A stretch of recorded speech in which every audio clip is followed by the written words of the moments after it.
Vivemos em tempos desafiadores. O ser humano, como protagonista do caos, tenta paradoxalmente encontrar responsáveis pelos seus próprios atos. As necessidades do cotidiano vêm como desculpas para justificar a falta de tempo para as coisas ditas secundárias.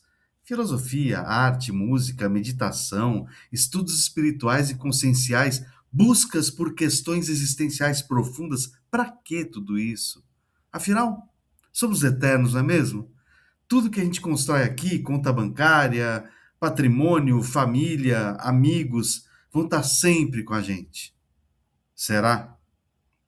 E aquele momento quando a gente estiver no limiar, na fronteira, na despedida dessa realidade, quais serão as nossas preocupações, hein?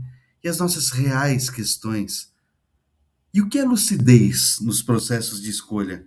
O que é karma? Castigo? Punição? Lucidez e karma é o foco do papo de hoje, remotamente, com dois convidados que estudam essas questões a fundo dentro das suas especialidades. Denis Elias é instrutor de mindfulness e terapeuta na abordagem integrativa transpessoal. Ele usa o termo ser criativo, que ele mesmo criou, como uma jornada de desbloqueio da criatividade humana, inerente a todos nós. Praticante de Zen, músico e pai. E Marcos Murakami, formado em arquitetura e urbanismo, especializou-se em metafísica oriental, com destaque o Feng Shui clássico, tradicional, e a cosmologia chinesa. É autor das obras O Grande Livro do Feng Shui Clássico, de 2006, Feng Shui Clássico nos Novos Tempos, 2015, e Crônicas Ambientais, de 2021. É fundador do Eternal Tea, Centro de Pesquisas Conscienciais, através do qual ministra formações e workshops dos temas que eu disse, bem como nas dinâmicas espirituais e de desenvolvimento humano, procurando alinhar os estudos conscienciais com uma abordagem holística e transdisciplinar. Hoje, aqui no canal Consciência do Presente.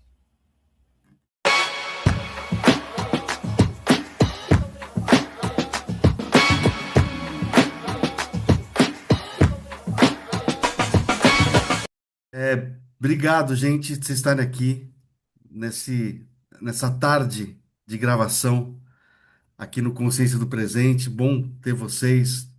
É, dois amigos queridos e duas pessoas que eu admiro muito o trabalho, tá?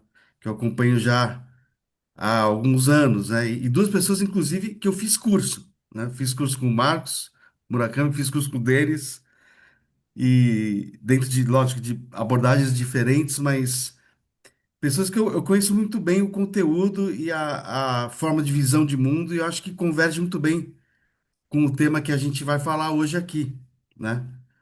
Que é lucidez e karma, né? E trazendo num cenário que é um tema super empolgante, mas num cenário hoje global né, e também dentro das relações interpessoais complicado, um cenário desafiador hoje em dia, né? Então eu vou tentar assim trazer para a gente alguns temas para a gente conversar, né? Entre amigos é um papo, claro, com uma profundidade, cada um dentro da sua seara, né? Trazendo aí a sua visão, mas fazer uma, uma temática de troca de impressões e fiquem super à vontade, tá? Eu vou lançar os temas e a gente conversa, tá? Que eu queria conversar com vocês, né? Lógico que eu fiz quando eu chamei vocês para trocar essa ideia, eu fiz um roteirinho, porque eu fui encaixando o que eu conheço de vocês e um pouco dos meus desafios pessoais, né? E da minha jornada pessoal dentro desse contexto, né? E a gente podia começar, eu acho, conversando sobre uma questão que eu estava debruçando outro dia, que é a gente hoje tem uma pressa, né, no mundo, assim, na vida, né, a pressa de se realizar, a pressa de ser feliz o quanto antes, né? O eu preciso buscar a minha essência, né? Eu preciso buscar quais são os meus valores, eu preciso me colocar no mundo de uma maneira proativa, né? E imageticamente mostrar para os outros que eu sou feliz, que eu sou realizado, né? E isso é muito incentivado, inclusive, né? Pelo meio que a gente vive, pelas mídias sociais nem se fala, né? Mas a minha reflexão foi o seguinte: a gente, com esse tipo de atitude, a gente ah, se preocupa muito com o conceito que a gente coloca sobre o que acontece nas coisas e esquece do sentir, tá? Da sensação que aquilo está te trazendo, que a gente começa a subjugar e dar valor aos conceitos, né, que são colocados de uma maneira ou cultural, vem de família, ou, enfim, dos valores morais, religiosos, e a gente acaba esquecendo do ator principal dessa vida, que é a gente, né? O que para você significa? Qual o movimento que você vai fazer com relação a isso? Qual o limite que você está enxergando na tua atitude, né? Então, as ideias recebem grande ênfase e carecem com frequência de impressões concretas, né, da experiência, né, que a gente está, aquele link, né, do que acontece e do significado daquilo para você. Então, assim, primeira questão que vou deixar para a gente conversar é, eu vou por ordem alfabética, eu vou começar por você, Denise, daí a gente solta, tá? Mas só para começar por alguém. E cara, no teu caso, inclusive, Denis, eu vi muitos seus vídeos, você fala muito da pausa, né? Entre a emoção do momento e da atitude, né? Esse timing que a gente esquece do respirar antes de agir, né? Então, cara, o que que falta para acontecer esse timing no estímulo, entre o estímulo externo, né? O processo de sentir, o discernir, para depois a gente definir, ou no mínimo a gente deixar em suspenso para uma análise mais profunda. O que que falta hoje para as pessoas pararem e respirarem, né? Bom, primeiro quero te agradecer pelo convite, agradecer também ao Murakami, bom reencontrá-lo aqui.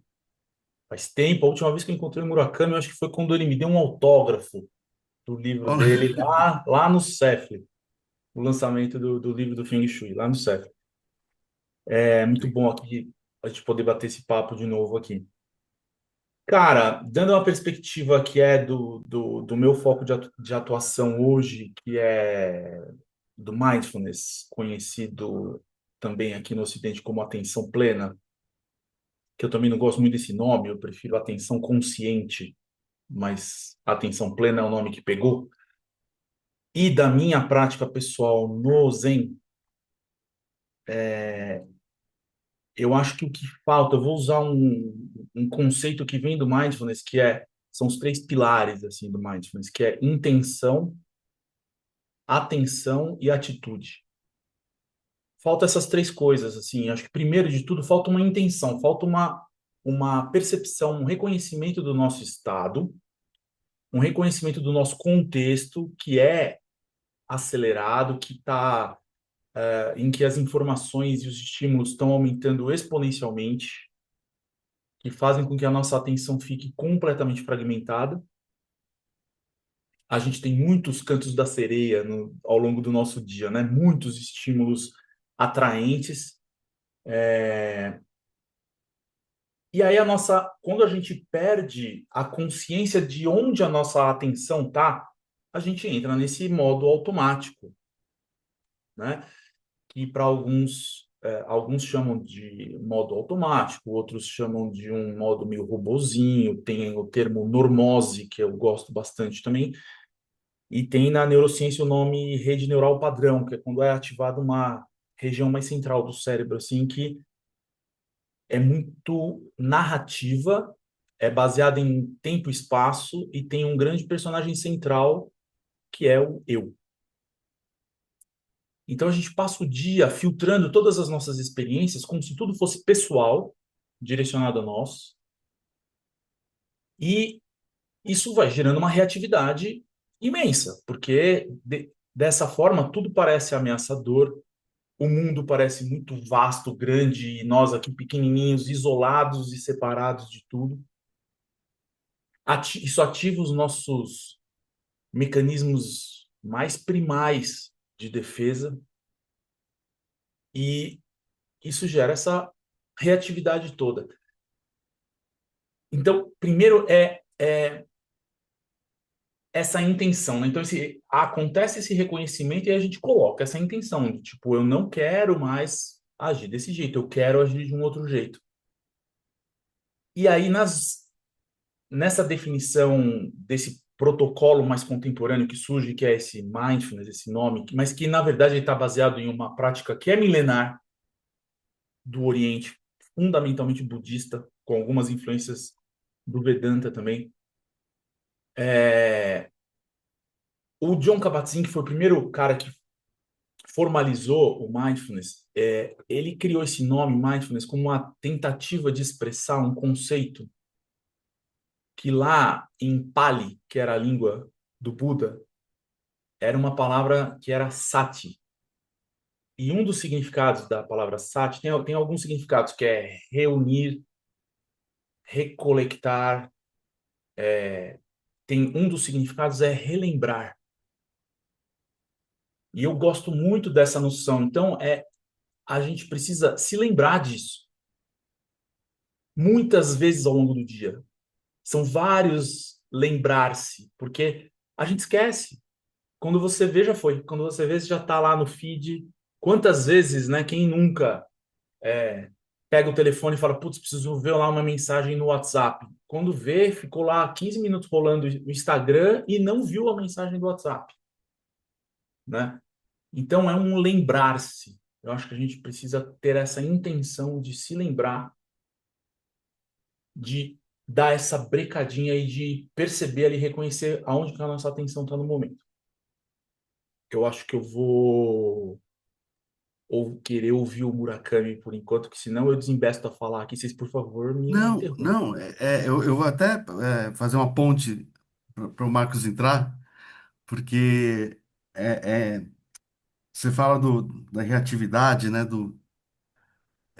que é uma coisa que vem mesmo para a gente, mas o Marcos, você fala muito nos cursos dos choques do mundo, né, o agon, né, o que vem para cima da gente e como a gente lida com isso, né.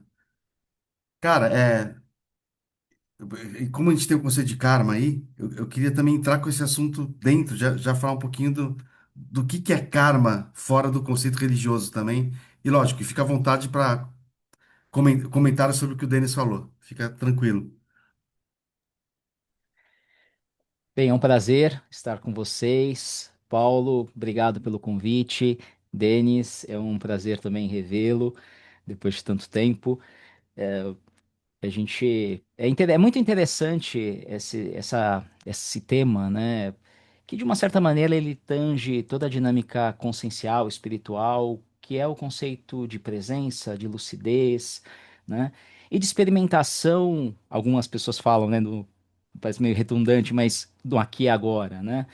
Eu gostaria de complementar nesse início o que o Denis colocou de uma forma muito interessante, estabelecendo um complemento dessa noção que nós temos, possivelmente fragmentada, possivelmente não, né? Porque é um olhar sobre do tempo, né?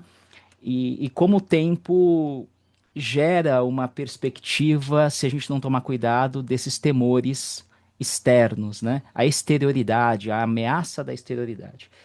E eu inicio a minha colocação lembrando como, sobretudo na dinâmica ocidental, né, na nossa cultura, como a nossa maneira de olhar o mundo, principalmente do ponto de vista das experimentações e formação do conhecimento, pelo menos na nossa esfera, ela se fundamentou, sobretudo, numa dinâmica da idealização, né? Ou seja, do que alguns filósofos chamam de platonismo.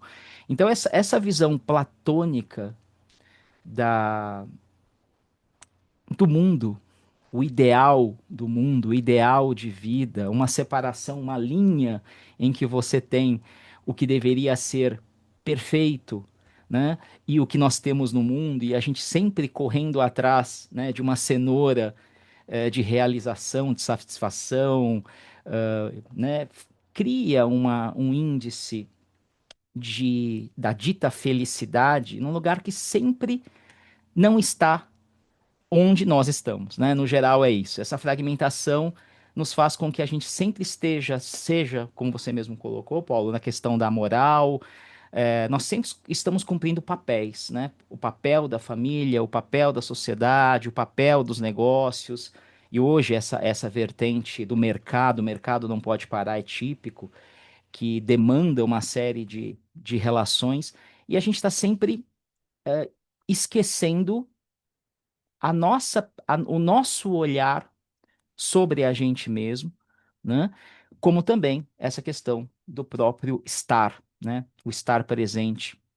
E nesse sentido, quando a gente fala sobre uma noção desse peso da exterioridade, dessa ameaça que vem se construindo, se na estrutura, né, da história nós tivemos essa condição por muito tempo, né?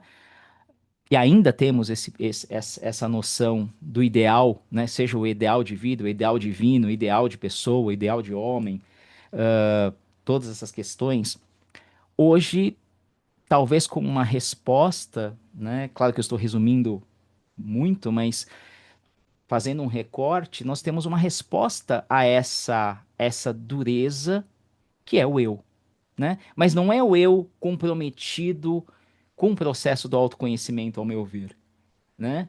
É o eu que diz: eu sou livre, eu quero ser livre. Mas esse eu quero ser livre é dentro de um modelo de mundo idealizado, né? Então, é apenas um outro lado da moeda, né? Apenas um outro lado da moeda. Então, quando nós temos essas relações que, que, que chegam na história com esse peso histórico, nessa virada da perspectiva moderna e depois agora pós-moderna, do contemporâneo, dessa aceleração sem igual, né?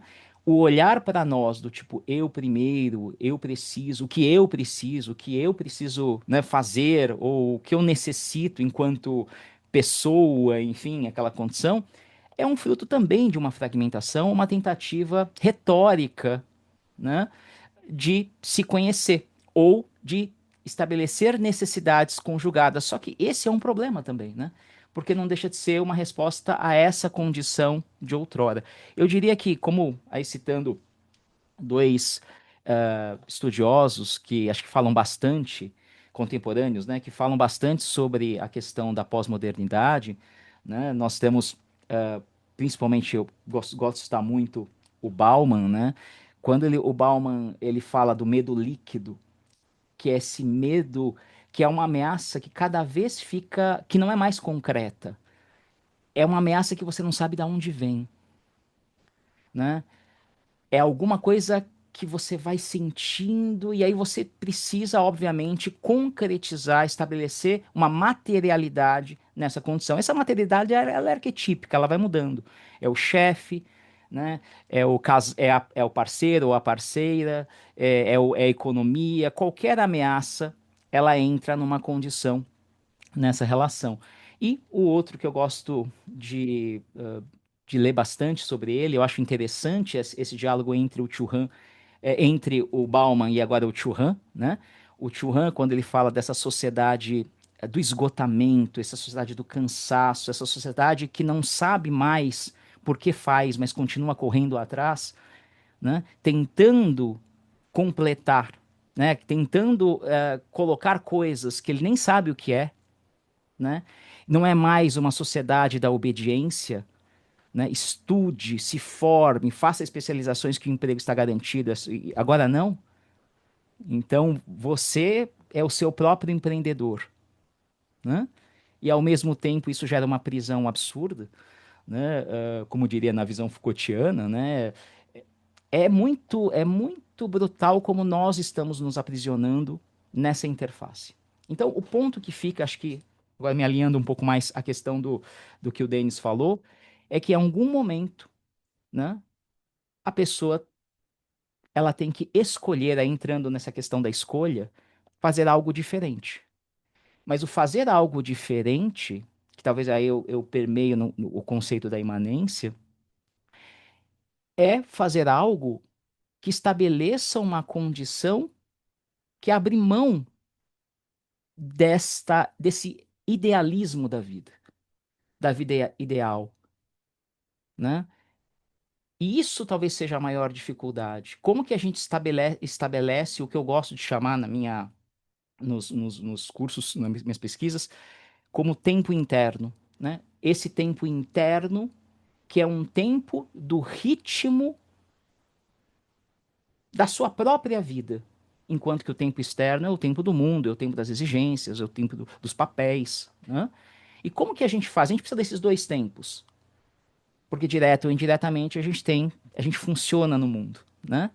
Mas em algum nível, esse tempo dito interno, que é um tempo duração, né? Aí alinhando a Bergson, esse tempo duração é um tempo de parada, é um tempo de olhar,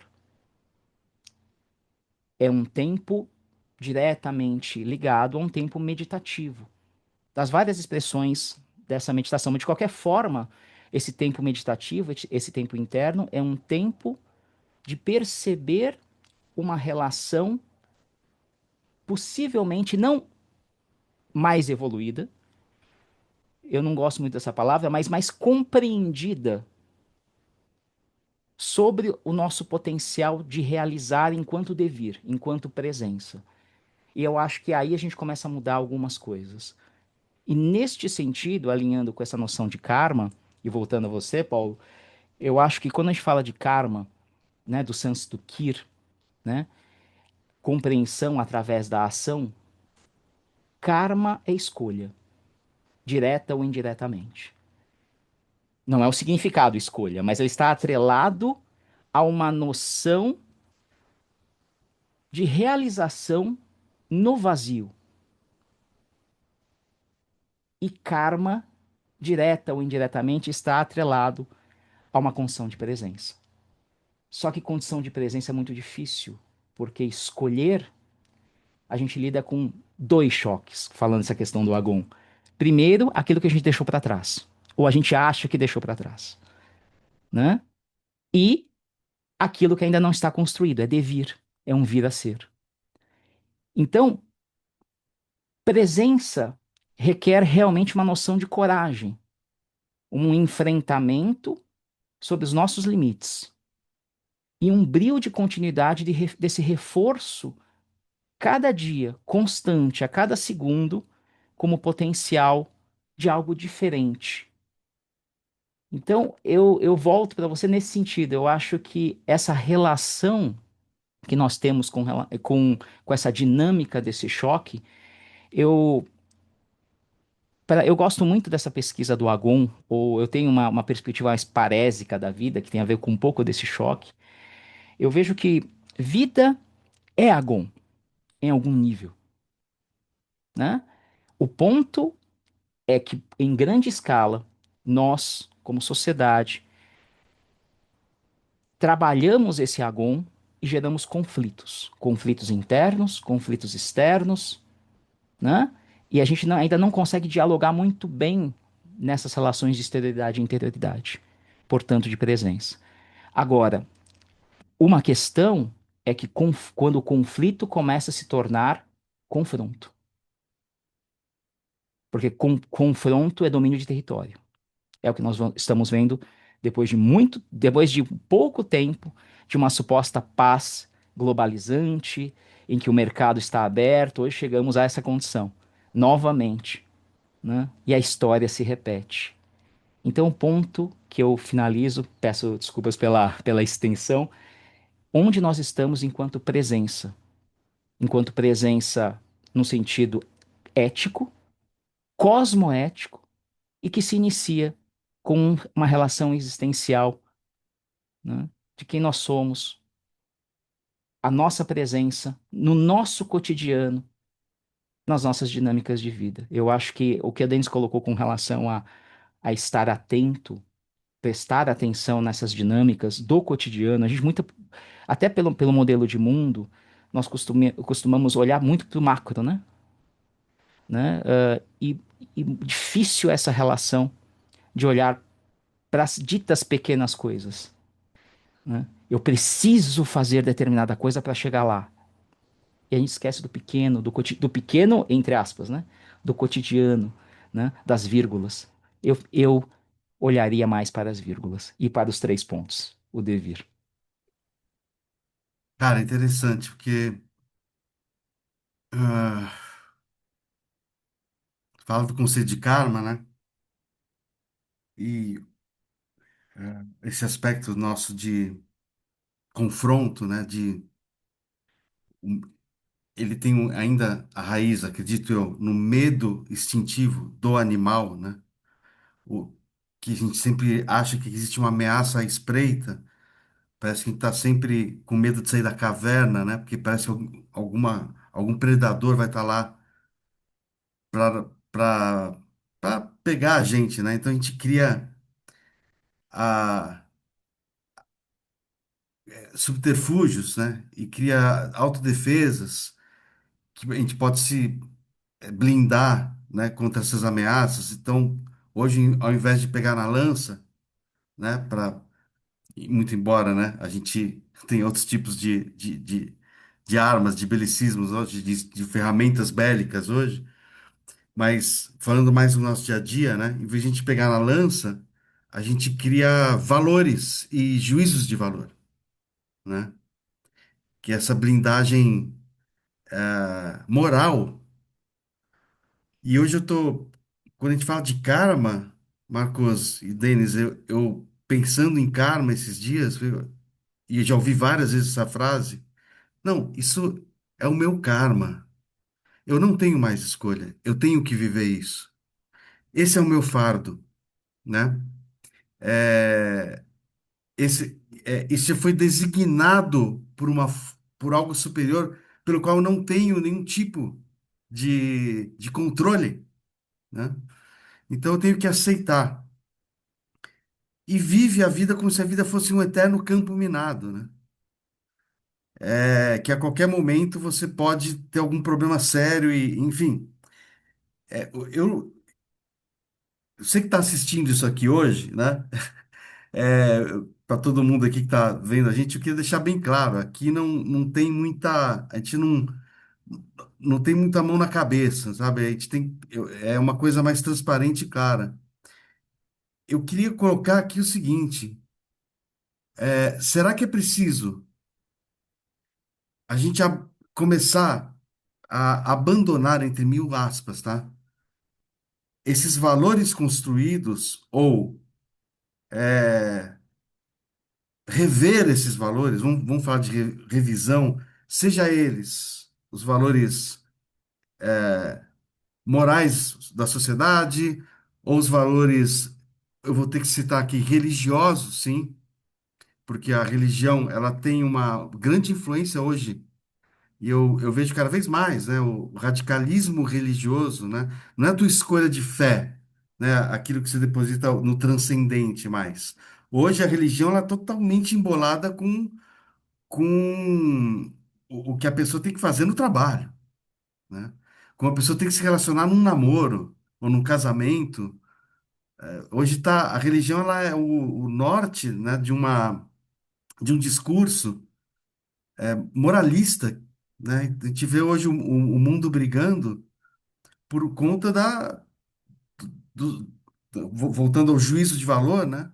A pessoa colocando o seu valor como um valor absoluto acima do que o outro acredita, né? Então, é, a gente não vai dar fórmula de nada aqui, mas nem é a nossa intenção, mas, cara, como realizar esse movimento de libertação desses grilhões, essas correntes que a gente construiu ao longo de séculos e séculos e séculos, né? Então, cara, eu deixo aqui algo para a gente refletir. Cara, eu acho que você tocou em questões muito interessantes, Paulo. E assim, vou trazer de novo da minha experiência, que é o que eu tenho tentado fazer cada vez mais, assim, e que eu acho que se conecta com isso que a gente está falando tudo. Eu, de uns tempos para cá, na minha jornada, nessa de exploração espiritual, primeiro que eu também tenho tentado reconhecer uma coisa que conecta com o que o Murakami disse, que é essa idealização de algo que está num futuro distante. Então, eu até tenho mudado a minha forma de falar a noção de busca espiritual. E estou falando a noção de exploração espiritual. É a exploração do que já está aqui. E tenho, até por conta das minhas frustrações pessoais, de muito tempo ter é, internalizado pacotes de conteúdo que vieram de fora e que não faziam parte da minha experiência direta, e por também um caminho de estudo de uma metodologia chamada ontologia da linguagem, que é essencialmente imanente, como disse Murakami.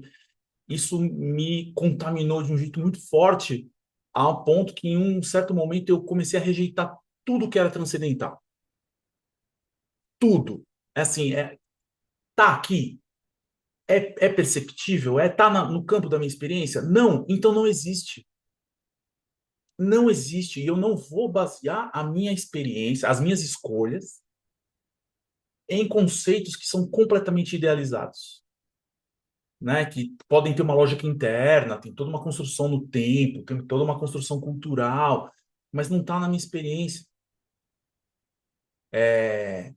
Hoje eu pondero um pouco isso também, não estou tão radical, eu estava num ponto bem radical, assim, e estava colocando no pacote, inclusive, todas as religiões, assim, é um ponto de declarar que todas as religiões fazem mal para as pessoas. Não existe religião que faça bem. Espiritualidade, não. A busca interna, essa exploração interna de algo misterioso, esse mistério, o contato direto com esse mistério, isso é super saudável. Agora, quando isso entra dentro dessas estruturas, eu tenho tido uma dificuldade muito grande de ver benefício nisso. Mesmo aqueles ditos temporários, né? Que às vezes a gente fala, mas se não fosse a religião, essa pessoa podia estar fazendo não sei o que, sei o que, sei o que lá. Não sei, a gente não pode afirmar. Isso é uma afirmação transcendente e idealizada, não tem como afirmar isso. O que a gente tem é a pessoa lá na religião tendo a cabeça dela formatada de fora para dentro, com um monte de regra, um monte de limitação, e que eu vejo como abusivo. Abusivo. Então, essa noção da escolha também e do karma, eu não acho de maneira nenhuma que a gente tenha que entrar numa posição de resignação, de aceitação, assim, bom, então é isso e pronto, a minha vida é assim. Eu não acho, mas eu também não acho que a gente tem um total livre-arbítrio. Eu acho que também essa questão da relação da nossa escolha com o karma, eu acho isso muito interessante de explorar, porque eu também vejo isso surgindo de formas que, para mim, também não fazem muito sentido, né? Então, assim, qual é a relação entre essas duas coisas? Existe um conjunto de vetores que a gente chama karma, que modelam o, o nosso estado atual, o estado atual do nosso contexto, o estado atual do nosso momento, mas tem um vetor que se destaca, que é o livre-arbítrio. Aparentemente, ele é um vetor que pode romper com todo o resto, né? E assim, para mim é óbvio que assim, não adianta eu querer ir para a Lua. Não adianta eu escolher ir para a Lua, eu fazer essa escolha. É preciso um monte de fatores serem conjuminados para que eu consiga fazer isso. Então, eu estou falando isso porque eu acho que isso vem no bojo desse contexto cultural que junta meritocracia exacerbada, individualismo, pensamento mágico, lógicas de que se você pensa, materializa, né? Esse tipo de proposta, assim. Então, eu acho que o karma, eu não sei se a gente, eu pelo menos, de novo, na minha experiência, na minha percepção até o dia de hoje, esta edição do Denis, ela não consegue ter uma leitura clara do que é o meu karma. Eu observo alguns padrões, eu observo algumas propensões, eu observo algumas tendências, eu vejo alguns caminhos e vejo algumas limitações, porque eu acho que o karma também ele coloca contornos. Eu é como se fossem alguns limites que eu tô dentro desse alcance de ação e de escolha e de ação que é dado pelo karma. E daqui para frente eu interajo a cada milissegundo através das minhas escolhas, conscientes ou não, interferindo numa dança, sei lá, cósmica, e reconstruindo, recombinando esses fatores daqui para frente. Então, de maneira nenhuma, eu acho que mas eu também tenho eu estou começando a enxergar as coisas de um certo modo também, que é dessa, é impossível a gente prever o que vai acontecer. A gente pode enxergar tendências, enxergar padrões. Porém, eu estou tendo uma sensação, assim, de que as coisas são, ao mesmo tempo, pré-determinadas. Então, junta pré-determinação com impossibilidade de previsão. É pré-determinado, mas é incognoscível. É pré-determinado, mas a gente não tem capacidade de enxergar a pré-determinação. Mas nesse Peraí, meio todo a só, gente só, está. só fazer um Fala, parênteses. fala. Quando você fala pré-determinado, é por quê? Ou por o quê? Né? Para quem está vendo a gente conversando sobre isso, né?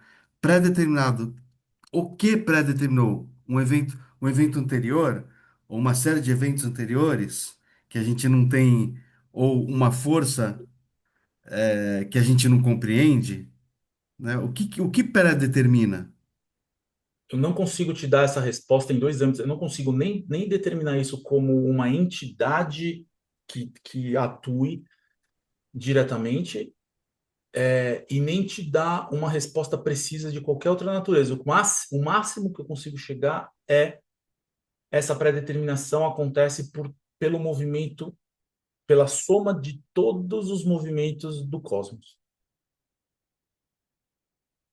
Não consigo falar mais que isso. Então, assim, em algum momento, eu não sei, tá? Não sei se houve um início, não sei. Não consigo afirmar também. Mas a gente tem a percepção da impermanência, da constante mudança das coisas, de um fluxo. As coisas não são estáticas, as coisas são dinâmicas. Esse dinamismo em si, ele gera um novo contexto que interfere no próximo contexto, que interfere no próximo contexto, que interfere no... E nessa interligação que a gente não consegue nem conceber. Enfim, então, para retomar o que você falou, eu não acho de maneira nenhuma que a gente tenha que abrir mão da nossa noção de escolha, a gente não tem que se resignar, e mesmo que a gente conclua ou perceba que é pré-determinado, não é previsível, então a gente continua tendo um papel ativo na nessa dança entre a gente. É uma dança que acontece de novo, assim, não sei nem se dá para falar entre a gente e alguma coisa, entre a gente e a vida, entre a gente. É uma dança. Então, mas a gente tem papel ativo nisso.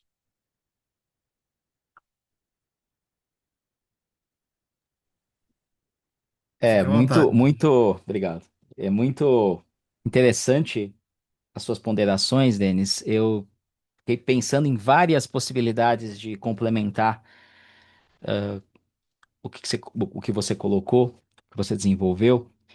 E eu vou fazer alguns recortes, né, para a gente não estender muito, mas eu acho que sem dúvida, primeiro pegando algumas referências da própria dita filosofia, né? Basicamente podemos dizer assim, aquele choque, né, entre sorte ou destino, né, do que a gente chama de caráter, né, ou virtude, né, que é basicamente tudo que acontece, o primeiro, tudo que acontece com você, que você não tem controle.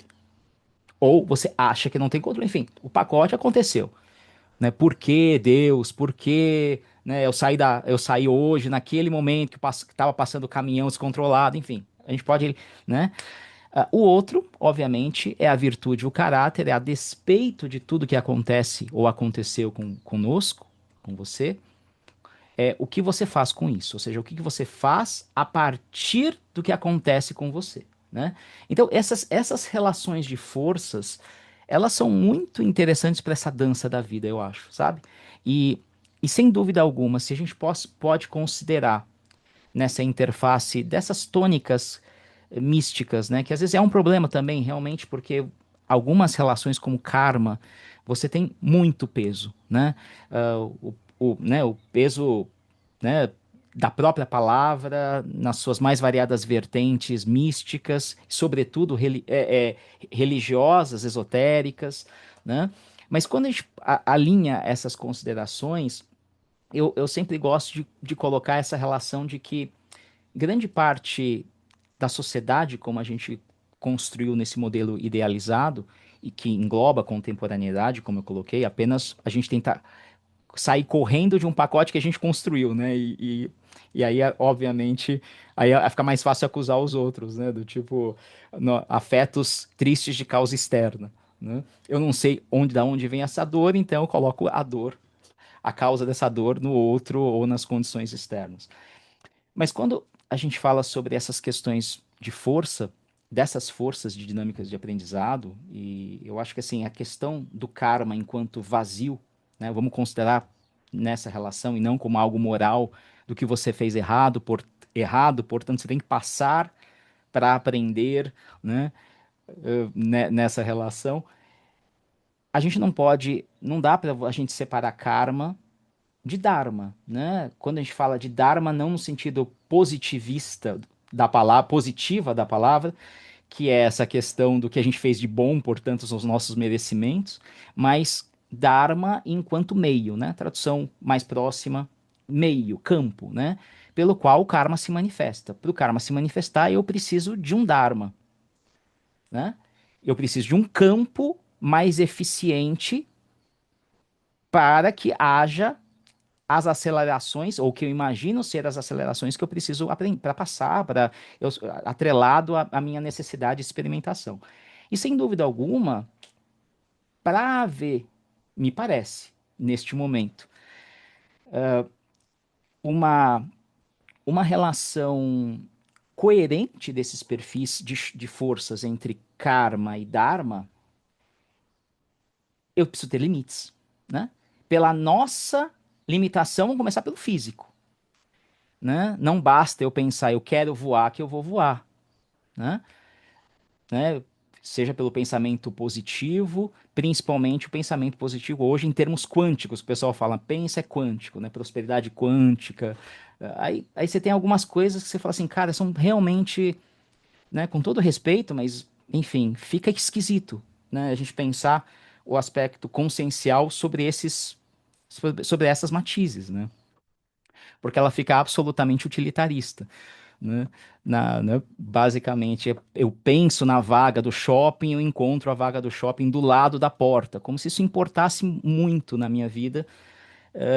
Talvez para a pessoa que está cansada, enfim, não consegue estacionar o BMW, mas enfim.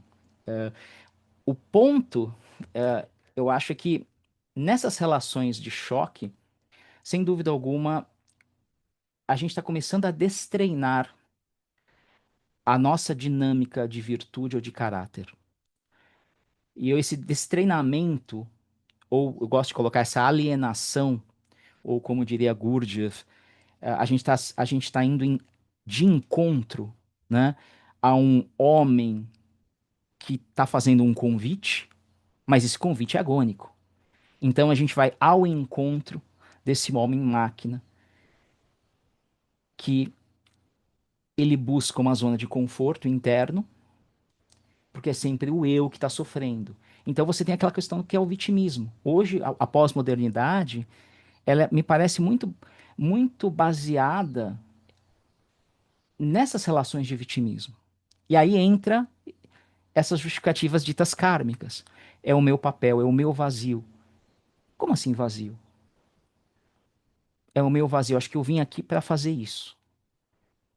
O ponto que eu coloco é: você está satisfeito com o que você está fazendo, ou a forma como a vida te levou, ou o que você está fazendo para tentar lidar com isso? Eu acho que esse é o ponto, enquanto satisfação, não enquanto felicidade, tá? Mas eu vou entrar mais numa relação, talvez mais numa linha realmente mais imanente, né?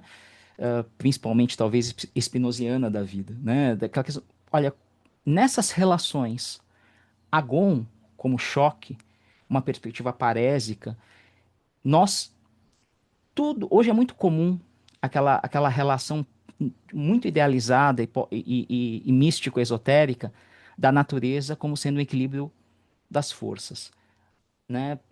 Com todo respeito, a gente que abraça a árvore ancestral, tentando pegar uma energia pessoal, tal, ou tentar descobrir a origem do equilíbrio interno, enfim, tudo certo. Claro que essas ironias são apenas que eu vejo, às vezes isso, eu falei, poxa, que interessante. O ponto O ponto é que essas relações, em algum nível, a gente, a vida sendo um agon, ela não precisa ser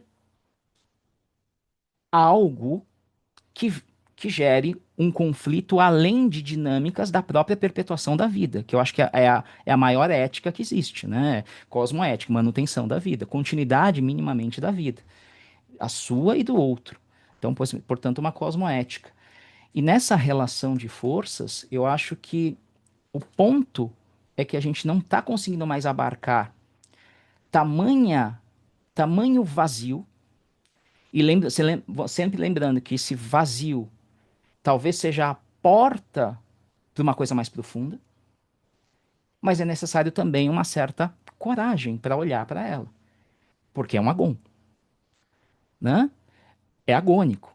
Então não existe uma zona de conforto nesse sentido. E aí, isto posto, o ponto é que o quanto eu consigo transformar esses choques em alegria ativa, em potência de vida, algo que eleve a minha vida na minha experiência do presente, né? E eu acho muito interessante essas relações, principalmente do ponto de vista existencialista, né? É, a vida como existência, depois você coloca a essência que você quiser, né? A existência precede a essência e não ao contrário, né? Assim, tentar evitar buscar uma essência, mas trabalhe a existência. Depois você chama o que você quiser, coloca a essência que você quiser, enfim, preenche, esvazie, enfim, crie a forma como você. Eu acho esse discurso, eu acho essa proposta interessante e me lembra muito, falando em Sartre, do livro dele, é o livro que foi a base, até onde eu sei, que depois virou, né, toda a tese filosófica dele, mas o livro é escrito no final de 38, que é o romance, enfim, filosófico, A Náusea, né? Em que o protagonista, Roquentin, ele é um ser que sente coisas. Ele sente uma coisa esquisita dentro dele que ele não sabe descrever. Ele vive o cotidiano dele, fala com as pessoas, ele está fazendo um projeto, então ele vai fazer uma pesquisa num lugar. Ele sente, começa a sentir dores. Ora, essas dores brotam, eu vou ter um ataque cardíaco. Ora, é uma dor de cabeça. Ora, ele consegue minimizar isto dormindo com mulheres, ou bebendo, se amortizando. Mas ele tem indícios de que ele sabe que alguma coisa está errada, mas ao mesmo tempo ele justifica, dizendo que as pessoas não, também essas pessoas, essa pessoa não parou o carro para atravessar a rua, essa pessoa não me serviu direito ao almoço, possivelmente tinha mais pimenta do que eu queria, é por isso que eu estou passando mal. Essas justificativas. Aí ele começa a perceber que algumas justificativas não colam mais. Só que ele não sabe o que fazer, né? Que muitas vezes quando ele acusa é o conceito de má fé, né? O problema são os outros. O inferno são os outros. Mas chega num momento, já estou fechando a minha colocação, que em determinados momentos no livro, e esse momento é lindíssimo porque é uma das coisas que eu gosto, né? E você teve bastante influência nisso, né, Paulo, que é o jazz. Ele está no mesmo lugar, num, num boteco lá da região francesa, onde ele está fazendo a pesquisa, e de repente começa a tocar num vinil a música Some of These Days, que é uma música de jazz de New Orleans, clássico. E aí ele começa a entrar, ele começa a ouvir, e de repente as vozes que estavam irritando ele profundamente começam a sumir. Ele está tomando, comendo, e de repente o sabor da comida começa a ficar mais gostosa. O tempo começa a ficar diferente. A bebida se torna mais saborosa. As pessoas começam a sorrir mais para ele. Coisas começam a acontecer. Some of These Days, e aquela música entrando, e ele de repente ele começa a quase dançar com a música. Ele não sabe se a música vem de fora ou é ele evocando essa música. Ele não sabe o que está acontecendo. E, e o capítulo termina dizendo: neste momento, não sei se não é bem isso, mas é só para como uma alegoria, eu estou presente. Então tem momentos nesse conto que ele se sente presente. Às vezes numa praia, a música, alguns elementos que fazem ele conectar com uma coisa que o tiram dessa náusea. Ele não sente mais dores. Eu fecho lançando essa proposição alegórica de que talvez esse diálogo entre a exterioridade e a interioridade gere um diálogo, um ponto de referência em comum dessas forças. Não temos controle sobre tudo. A meu ver, nós temos, acho, controle sobre muito pouco. Mas esse pouco a gente pode fazer muito. Cara, você tocou num ponto, eu vou passar a bola pro Denis, porque, bom, você sabe, né, Marcos? Eu falei Denis algumas vezes, ele é um baita músico, baita tecladista, tem uma sensibilidade incrível, né? Musicalmente, a gente tem uma sintonia bem legal, né, Denis? Eu tô tentando cavar na agenda dele já faz tempo para a gente fazer alguma coisa em público, né? Fazer alguma apresentação, enfim. Isso vai acontecer um dia, quem sabe. Mas, cara, você tocou num ponto, Marcos, é o papel da arte, pelo que você descreveu, né? A cena que você descreveu, o papel da arte como um fator quase que eu sou suspeito para dizer, mas quase como fundamental na, na ampliação da percepção, principalmente do momento. Tá faltando arte nesse mundo, sabe? Tá faltando arte na vida das pessoas, e não no sentido, preciso ser artista, não, preciso aprender um instrumento. Eu tô um pouco. Eu olho às vezes e vejo, putz, cara, se esse cara escutasse um pouquinho mais de música, talvez ele fosse um pouco menos agressivo. Se esse cara olhasse, fosse no museu um pouco mais durante a semana, ou parasse um pouco no dia a dia para contemplar o que ele tem na frente dele, seja o vaso de planta que ele tem na sala, ou o aspecto poético do que está ao alcance no momento, talvez abriria um pouco mais as possibilidades, sabe? E eu não sei, falando, jogando um pouco aí a bola para você, Denis.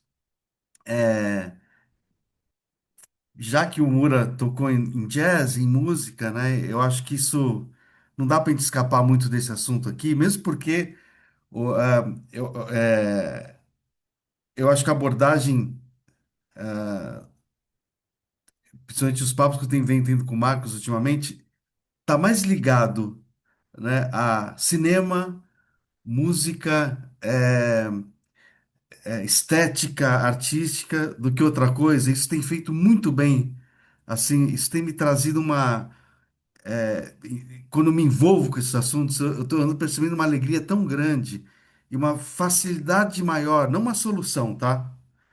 Mas uma facilidade maior de lidar com o dia a dia.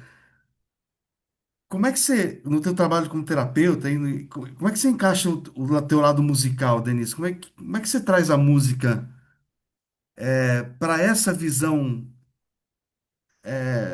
comportamental ou do cuida como terapeuta? Enfim, não dá para separar uma coisa da outra, né? Ou você separa, não sei agora.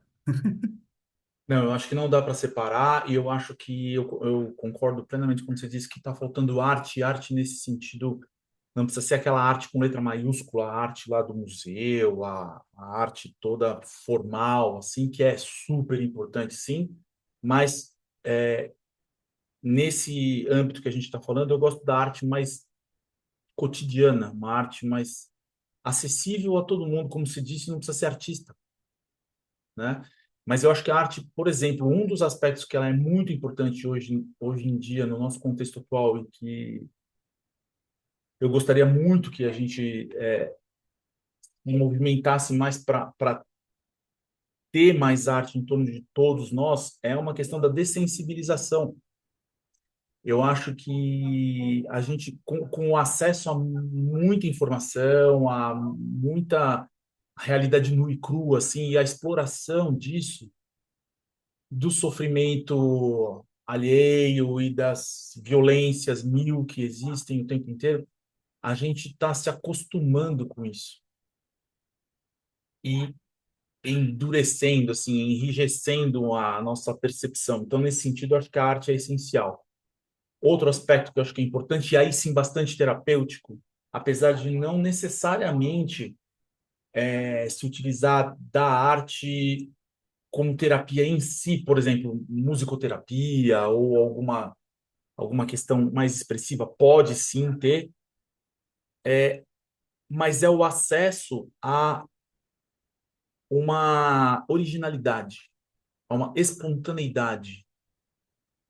A arte, o exercício da arte, ou o entendimento, pelo menos, de que nós somos artistas, todos nós somos artistas nesse sentido de sermos os autores da nossa própria obra, entendida, né, a vida entendida como nossa própria obra, em que tudo fica muito mais interessante e bonito e leve quando a gente adiciona essas doses de poesia nisso que é muito prosaico. A gente fica muito prosaico, fica muito seco, muito árido, assim. A gente consegue colocar doses interessantes de poesia nas mínimas coisas, né? Até chegar ao ponto de perceber, como o Marcos disse agora há pouco, nas pequenas coisas, a gente começa a perceber que as pequenas coisas não são pequenas. Começa a perceber que não tem nada pequeno. Nada. é pequeno, tudo é grandioso. Então, mas é preciso despertar esse olhar artístico. E a arte também ajuda nesse sentido do personagem que o Marcos citou, do livro do Sartre, que a experiência estética, a experiência dos sentidos, não mediado pela linguagem, não mediado pelo raciocínio, pelo pensamento lógico, pela idealização, ela traz a gente para esse, é um outro modo de perceber e interagir com o mundo que faz com que a gente esteja totalmente no aqui e agora. Esse aqui e agora não é nada mais, não é nada mais do que a gente deixar de acreditar que existe um passado e um futuro. Porque isso também são idealizações. Partindo dessa perspectiva imanente, né? Assim, me mostra o passado, me mostra o futuro. Isso não é acessível, isso não está no campo da minha experiência, a não ser na imaginação. E quando eu estou tendo uma experiência estética, quando os meus sentidos estão em contato direto com a realidade, sem eu dar nome, sem eu classificar, sem eu comparar, sem eu julgar, a noção de tempo se perde. Não, não tem mais isso. Só que a gente está muito acostumado a fazer a usar esse outro modo da nossa mente. E veja, aqui não tem melhor ou pior. O que eu gosto de pensar é que o problema, o nosso grande desafio é que a gente está viciado em um único modo. A gente precisa ampliar a nossa percepção para reconhecer que o que a gente é bem mais do que aquilo que a gente pensa ser. Quem a gente, quem a gente acredita que a gente é uma face da coisa. A gente tem uma outra face também que vale muito a pena ser explorada, vale muito a pena, né? Só que o que a gente faz? Aí citando uma fala do Krishnamurti, que eu gosto bastante, né? Ele fala, a partir do momento que você fala para uma criança, aquilo é um pássaro, ela nunca mais vê o pássaro. Porque ela deixa de se relacionar com a experiência direta que ela estava tendo, estética, daquilo, aquele fenômeno que é único, e passa a se referenciar a ele através de um signo, pássaro. A ideia de pássaro, ela não está mais vendo o pássaro, ela está pensando, está se relacionando com a ideia de pássaro. E aí, todas as vezes que a gente vê um pássaro, a gente não está mais vendo a experiência única de ver aquele pássaro naquele dia, naquele momento, naquele ambiente. A gente está pensando, pássaro.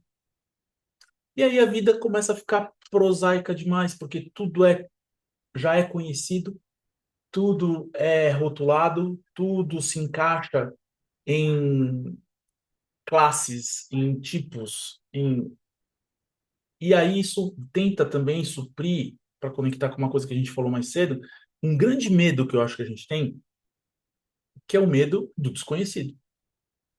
O medo de não saber. Fala, galera! Olha, a gente teve que dividir essa conversa em duas partes. Para você que ficou até agora aqui, meu muito obrigado. E eu conto com vocês na semana que vem, que a gente vai ter a segunda parte desse papo que está incrível. Valeu!